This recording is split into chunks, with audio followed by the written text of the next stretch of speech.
부담부증여는 부동산의 무상이전에 대한 대표적인 절세 방법 중 하나입니다. 오늘은 부담부증여 실무에 참고할 수 있는 개정사항 및 사례를 중심으로 소개해 보겠습니다. 시효기한과 관련한 개정사항에 대해 먼저 살펴보겠습니다. 부담부증여에서 채무 부분에 대한 양도소득세 신고기한은 증여세와 동일하게 3개월로 규정하고 있습니다. 반면 부담부증여에 대한 취득세 신고기간은 증여 부분에 대한 무상승계 취득은 3개월, 채무 부분에 대한 유상승계 취득은 취득일로부터 60일이었지요. 일관되지 않은 신고기한에 대한 문제점을 인지했는지 2024년부터는 부담부증여에 따른 채무승계 부분의 신고기한도 3개월로 통일하였습니다. 시가인정액 판정기간도 변경됩니다. 2023년부터 무상승계 취득의 과세표준으로 시가인정액이 적용되었습니다.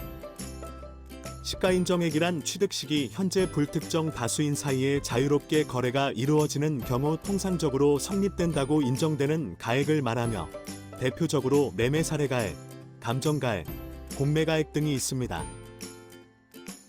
증여세에서 시가 적용 범위 기간은 취득일 전 6개월부터 취득일 후 3개월 사이이며 유사매매 사례가액 등을 적용하기 위한 기간은 취득일 전 6개월부터 신고일까지로 규정하고 있습니다. 지방세법상 시가인정액도 동일한 기간을 적용하고 있었으나 2024년 지방세법이 개정되면서 유사부동산에 대한 시가인정액의 적용기간이 취득일 전 1년부터 신고일까지로 개정되었습니다. 따라서 과거와 달리 증여세와 시가 적용을 위한 기간의 차이가 발생하며 이로 인해 증여재 상가액과 취득세 과세표준이 달라지는 상황이 발생할 것으로 예상됩니다.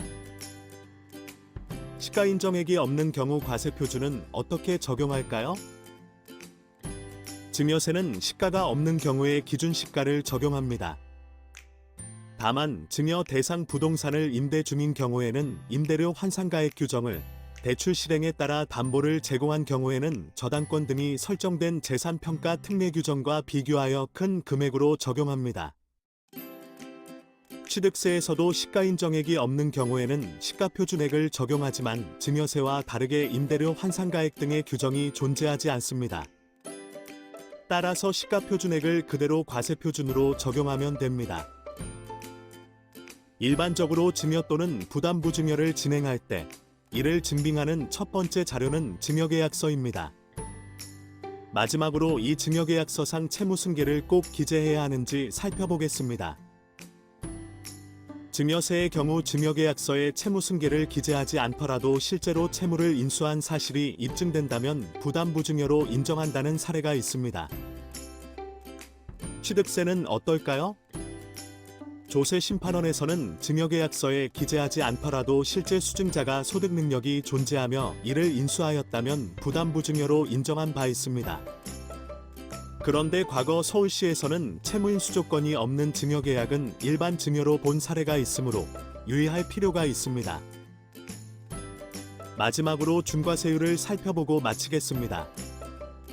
부담부증여의 경우 무상승계 취득과 유상승계 취득을 구분하여 각각 중과세 적용 여부를 검토하여야 합니다.